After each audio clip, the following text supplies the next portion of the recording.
হাতে মাত্র 1 থেকে 2 মাস, তারপরে বিধানসভা নির্বাচন। প্রতিটা রাজনৈতিক দল কিন্তু মশলাদের নিজেদের ক্ষমতা কায়েম করার জন্য ইতিমধ্যেই আসরে নেমে। যেভাবে কেন্দ্রীয় সরকার হিটলাররা যেভাবে বৈধ ভোটারদের নাম বাদ দিচ্ছে, আমরা সেদিকে এখন বেশিরভাগ ব্যস্ত। যতই হাম্বি চাম্বি করুক, আমি মনে করি আমার পশ্চিম মেদিনীপুর সাংগঠনিক জেলায় যে 18টা সিট আছে, আমি মনে করি খড়গপুর সদর ছাড়া প্রতিটি সিট আমরা জয়লাভ করে আমাদের নেত্রী মমতা বন্দ্যোপাধ্যায়ের হাতে আমরা তুলে দিই। কথা বললেন, বিরোধীদের কথাই এসআইআর এর ইস্যু তৃণমূলের কাছে মাথা ব্যথা, এই বিষয়ে কি বলবেন? শুনুন, আমার প্রশ্ন হচ্ছে, সেই ভোটারটা বিজেপির ভোটার না তৃণমূলের ভোটার না সেটা সিপিএম এর ভোটার, সেটা দেখার কোনো প্রশ্ন নেই। ভোটটা টানার কি কৌশল, এটাই কি? শুনুন, বিরোধীরা কি বলছে আমি জানি না। 21 সালেও আপনারা দেখেছেন অনেক বড় বড় কথা বলেছিল। আর আমি মনে করি শুভেন্দু অধিকারী মমতা বন্দ্যোপাধ্যায়ের কাছ থেকে যখন সরে গেছেন, তখন থেকে উনি পাগলের মতো হয়ে গেছেন। যখন তখন আবল তাবল বকছেন, হিন্দু করে যে এত চিৎকার করছেন। হিন্দুরাও যে জানেন যে প্রধানমন্ত্রী যিনি বাঙালিদেরকে সহ্য করতে পারে না, বাংলাকে সহ্য করতে পারে না, সেই হিন্দুরাও ওদেরকে ভোট দেবে না। জায়গায় ধর্মকে থাকতে দিন, ওরা ধর্ম নিয়ে বেশি রাজনীতিটা করছে, আর ওনারা ভেগদারি ধর্ম নিয়ে আছেন। মমতা বন্দ্যোপাধ্যায় কি করবে সেটা ওনাদের ব্যাপার, ওনাদেরকে দেখেই আমরা রাজনীতিটা করি। খড়গপুরে সেখানে তৃণমূল কংগ্রেস কেমন ভোট কৌশল করছে বা কতটা প্রস্তুতি রয়েছে, সেই সমস্ত বিষয়ে জানবো আইএনটিটিইউসি ডিস্ট্রিক্ট প্রেসিডেন্ট গোপাল খাটুয়ার কাছ থেকে। শুনবো তার কাছে।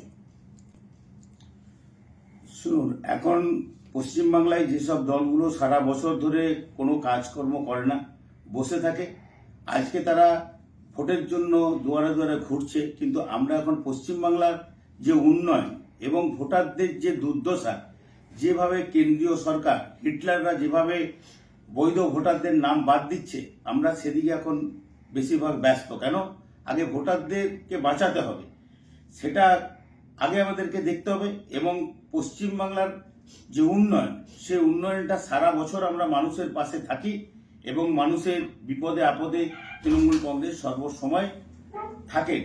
তো আমি মনে করব, যে রাজনৈতিক দলরা যতই হাম্বি চাম্বি করুক, আমি মনে করি আমার পশ্চিম মেদিনীপুর সাংগঠনিক জেলায় যে 18টা সিট আছে, আমি মনে করি খড়গপুর সদর ছাড়া প্রতিটি সিট আমরা জয়লাভ করে আমাদের নেত্রী মমতা বন্দ্যোপাধ্যায়ের হাতে আমরা তুলে দিতে পারবো। আশা করি 2026-এ অনেক বেশি সিট নিয়ে আবার নবান্নের 11 তলায় আমরা পৌঁছে দিতে পারবো। এই পশ্চিম মেদিনীপুরে যারা আমরা সংগঠনটা করি, নবান্নের 11 তলায় আবার দিদিকে পৌঁছাবো। চতুর্থবারের জন্য আবার উনি মসনদে বসবেন, এটা আমি করতে পারি। আপনি যে এই যে এসআইআর এর ইস্যুর কথা বললেন, বিরোধীদের কথাই এসআইআর এর ইস্যু তৃণমূলের কাছে মাথা ব্যথা, এই বিষয়ে কি বলবেন? শুনুন, আমার প্রশ্ন হচ্ছে, সেই ভোটারটা বিজেপির ভোটার না তৃণমূলের ভোটার না সেটা সিপিএম এর ভোটার, সেটা দেখার কোনো প্রশ্ন নেই। ভোটারটাকে আগে তার ভোটাধিকার অর্জন যিনি করতে পারেন, ভোট দিতে পারেন, সেদিকটাই আমাদের সবাই লক্ষ্য করা। আমরা যে বিডিও অফিসে, এসডি অফিসে যে এসআইআর নিয়ে যে হিয়ারিং গুলো হলো, আমরা দিন রাত যে পরিশ্রম করে পড়ে আসি, সেখানে সবাইকে তো বুঝতে পারছি না যে কোনটা বিজেপির ভোটার বা কোনটা তৃণমূলের ভোটার, কোনটা সিপিএম এর ভোটার। আমরা মনে করি ভোটারের আগে তার বৈধ যে ভোটার, তাদের ভোটাধিকার কিভাবে তারা অর্জন করতে পারে, সেদিকটা আমরা লক্ষ্য নজর আমরা করেছি।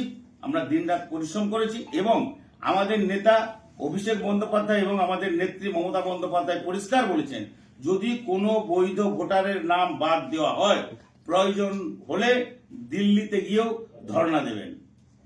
আচ্ছা, আমরা দেখছি 26-এ নির্বাচনের পূর্বেই লক্ষ্মীর ভান্ডার 500 টাকা বাড়ি দেওয়া হলো, যাতে মহিলা ভোট স্বাভাবিকভাবেই শক্তিশালী আরো হলো। অপরদিকে আবার 21 থেকে 40 বছর বয়সী যুবক বা যুবতীদের জন্য বেকার ভাতার আয়োজন করা হয়েছে। তো এটাতে যুব ভোটটা টানার কি কৌশল, এটাই কি? শুনুন, বিরোধীরা কি বলছে আমি জানি না।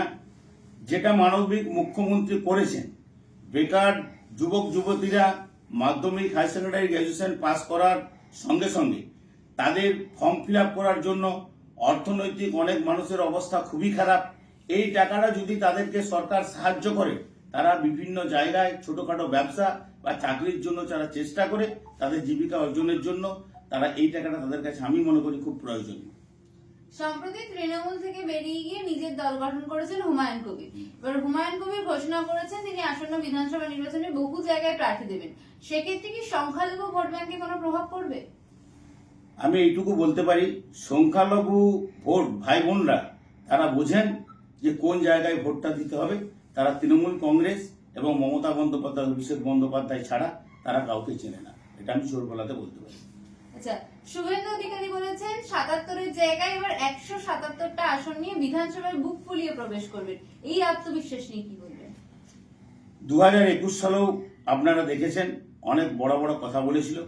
আর আমি মনে করি শুভেন্দু অধিকারী মমতা বন্দ্যোপাধ্যায়ের কাছ থেকে যখন সরে গেছেন তখন থেকে উনি পাগলের মতো হয়ে গেছেন। যখন তখন আবল তাবল বকছেন এবং হিটলার জমিদাররা দিল্লির প্রধানমন্ত্রী তিনি যা বোঝাচ্ছেন তিনি তাই বুঝছেন এবং তিনি একজন বাংলা বিরোধী প্রধানমন্ত্রী। বাংলাকে তিনি কোনোদিনই ভালোবাসেন না। আর উনি হিন্দু হিন্দু করে যে এত চিৎকার করছেন, হিন্দুরাও যে জানেন যে প্রধানমন্ত্রী যিনি বাঙালিদেরকে সহ্য করতে পারে না, বাংলাকে সহ্য করতে পারে না, সেই হিন্দুরাও ওদেরকে ভোট দেবে না। আমি মনে করি এবারে 30-এর গণ্ডি পেরাবে কিনা সেটা শুভেন্দু অধিকারীকে চিন্তা ভাবনা করতে বলবো। আপনি হিন্দুদের কথা বললেন, সেখানে প্রধানমন্ত্রী ডেপুটি অর্থাৎ স্বরাষ্ট্রমন্ত্রী অমিত শাহ তিনি গতকাল মায়াপুরে এসে বলেছেন যে তিনি একজন নেতা হিসেবে নয় শুধু ভক্ত হিসেবে এসেছেন। সেটা কি কোনোভাবে ধর্মীয় উদ্বেগে সান দিচ্ছে? আমি আপনাদেরকে একটা কথা বলি, ধর্মের জায়গায় ধর্মকে থাকতে দিন।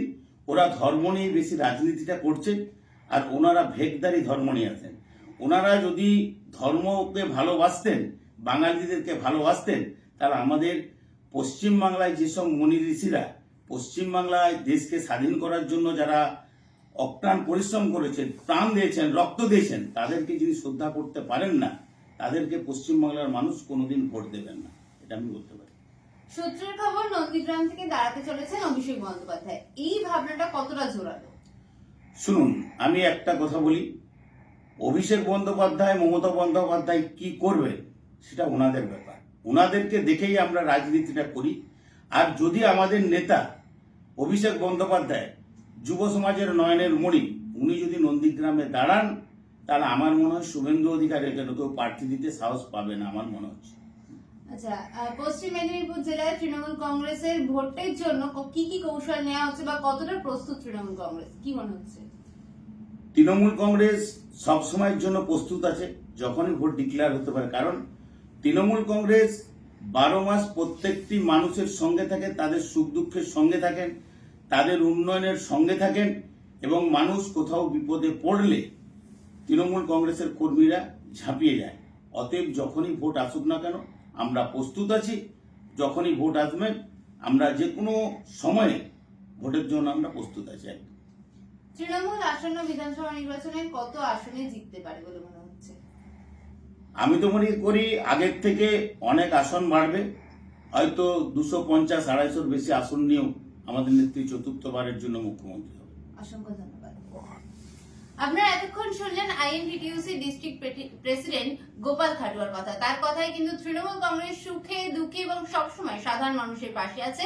তাই চতুর্থবারের জন্য ক্ষমতা দখল করবে তৃণমূল কংগ্রেস।